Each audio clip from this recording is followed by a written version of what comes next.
Welcome to Let's Speak Fleet, our video series where Wheels experts drive the conversation on the latest fleet trends, emerging technologies, and industry best practices.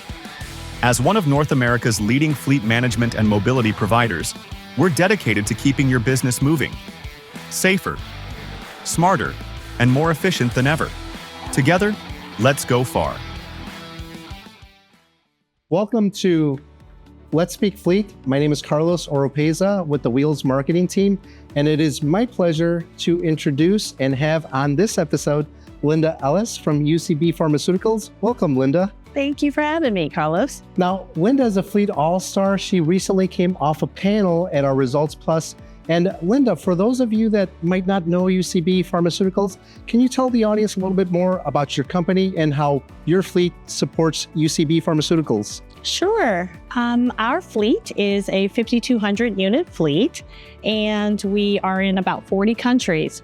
I support the Americas as fleet lead, and basically we are a take-home fleet made up of facilities, labs, and compensation and executive-based units. On stage yesterday, you were asked many questions. I'd like to know maybe about one or two initiatives that have transformed your fleet, and how did you accomplish those initiatives? Wow, there's so many that we set out to do this year, but the most impactful one was we did a campaign to become a more sustainable fleet. We had about 30% of our fleet was alternative fuel. We grew that to 89%, and that consists of full EV, creating a full EV program, which included in-home chargers. It also included a full-out public charging network. We trained our drivers and got our percentage up to be a greener fleet. That's pretty impressive. I'm sure you probably had some naysayers at the company or people that may have thought, you know what, that's really hard to do. How did you combat that? How did you overcome? How did you get the naysayers to become believers? Well, great question. Naysayers are my biggest contributor. That's how I find out what we're doing right and what we're doing wrong.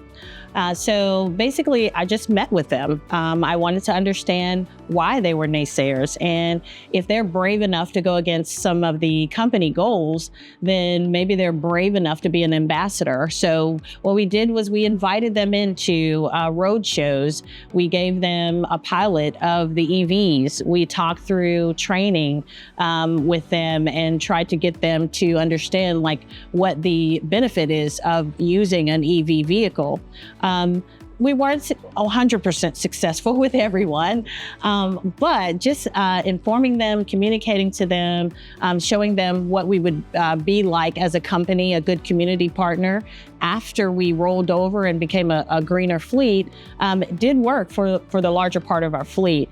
So that's how we were able to kind of push things through and still meet a lot of our goals for that year. I love it. I love how you came and had a strategy and you were able to get people together.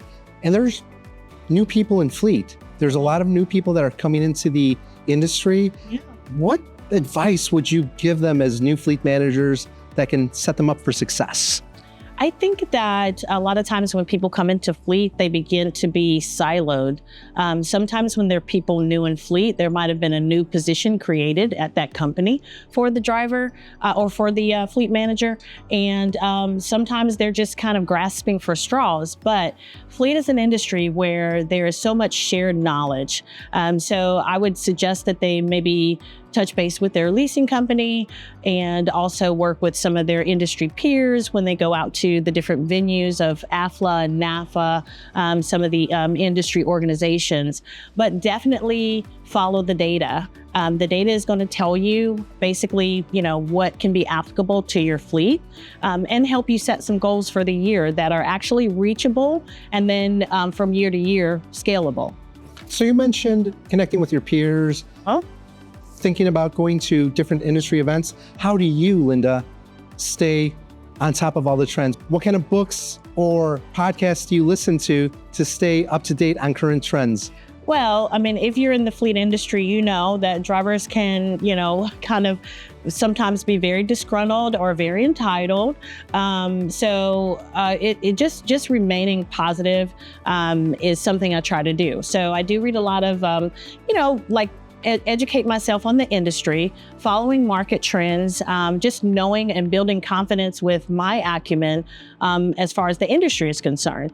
I don't really have a particular book. There is one called Hidden Potential. That's a great book to read about just, understanding and being confident into who you are as a person and what your potential could be.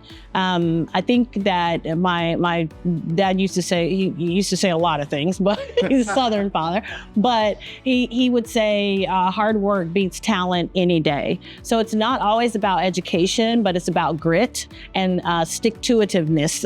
That's a word I created, but you've just got to just dig your heels in. And if there's a goal that your company needs, educate yourself on it so that you become more confident in succeeding with it.